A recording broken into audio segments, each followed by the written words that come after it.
it's not just the challenge or the problem of fentanyl crossing into the United States. It is what happens when it's here, and it is also what is happening here. So, Mark, I'm going to make a variety of points, but first, I want to just revisit. Before I was ever in Congress, I was a CIA case officer, and I spent some time tracking drug trafficking organizations throughout Central and South America. And before that, I was a federal agent, and I worked narcotics and money laundering cases. And so the issue of drugs and precursor materials coming into the United States is one that I have focused on. And the issue of drugs once they are here in the United States is also, prior to my time in Congress, an issue that I have worked on. So I want to begin by just thanking, all those who have a hand in trying to keep communities safe, our local law enforcement, our first responders who so often are the ones who are the first on the scene when there is a suspected fentanyl overdose, recovery professionals who are trying to support those in facing a substance use disorder, because it really is an all hands on deck strategy, those at the border working interdictions.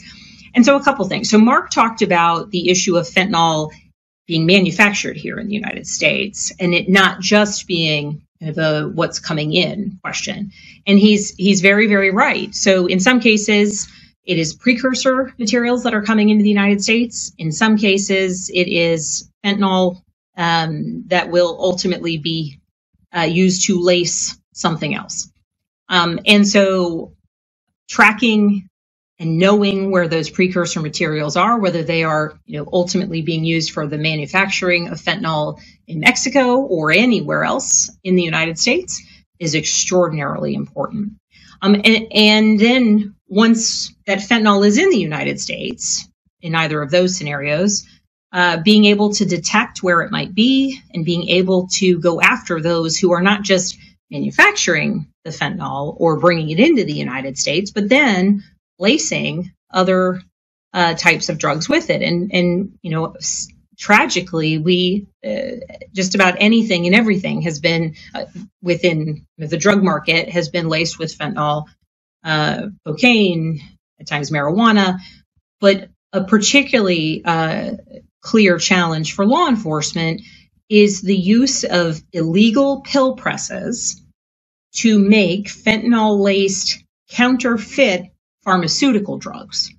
So someone might think that they are purchasing, insert the name of a type of pharmaceutical drug that, they are buying on the black market. They know they are buying outside of their own prescription, but they think, because it is X type of pharmaceutical drug, that's what it looks like. They think it's safe, when indeed it is counterfeit.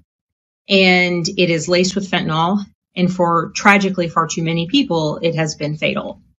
So I co-lead a bill called the CAST Act that would go after those who even have the possession of an illegal pill press. There is no reason to possess a pill press that allows one to manufacture fake pharmaceutical drugs unless someone is doing something illicit like creating fake pharmaceutical drugs.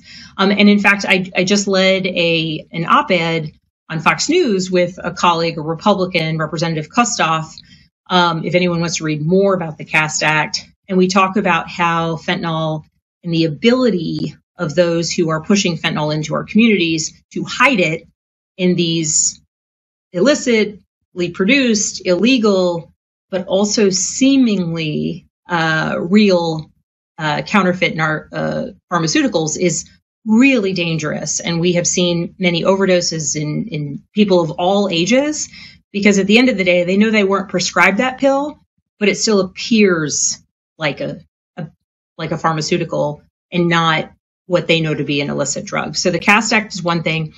The POWER Act is another bill that I have worked on.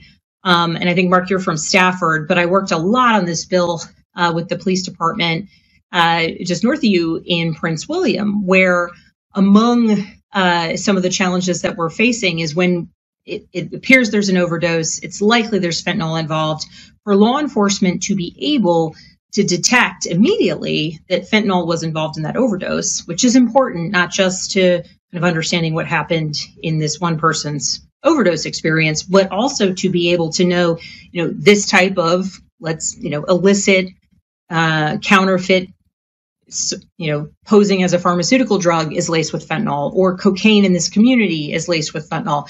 Getting an understanding of the threat that exists out faster means not waiting on a lab for the toxicology report for weeks and weeks and weeks.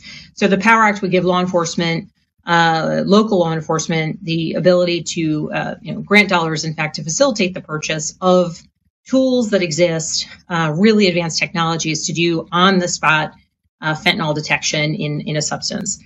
And then there's the challenge of dealing with folks who are in the process of dealing with a substance use disorder and in need of recovery services, and also prevention and education and treatment of those kind of in the throes of a substance use disorder, so that they can start on that path towards recovery before ever having their life taken through a fentanyl overdose. And that's a bill that I worked with in concert with law enforcement across our district, really important recovery organizations, called the Summer Barrel Prevention, Treatment, and Recovery Act, named after a woman who died when she ingested fentanyl-laced cocaine. And so this legislation is, I'm very proud of it. It's a comprehensive piece of legislation, or comprehensive law, that supports communities kind of from the very front end until the very prevention to the treatment to the recovery, to contend with the use of illicit drugs that may be laced with fentanyl in our communities. And then I'm going to stop myself because I've already gone on a long time about this, but there's a lot more to be said about kind of stopping the fentanyl precursors that are necessary to make it in the first place, and then also the finished fentanyl coming across the southern border. And I've had a couple border security related bills that impact fentanyl movement into the U.S. signed into law, and continue to work actively in this space because of that background. So, Mark, thank you for your question and reminding us that tragically but realistically the threat exists kind of across the board here at home, and is kind of only strengthened by the threat that comes from additional fentanyl coming in from overseas.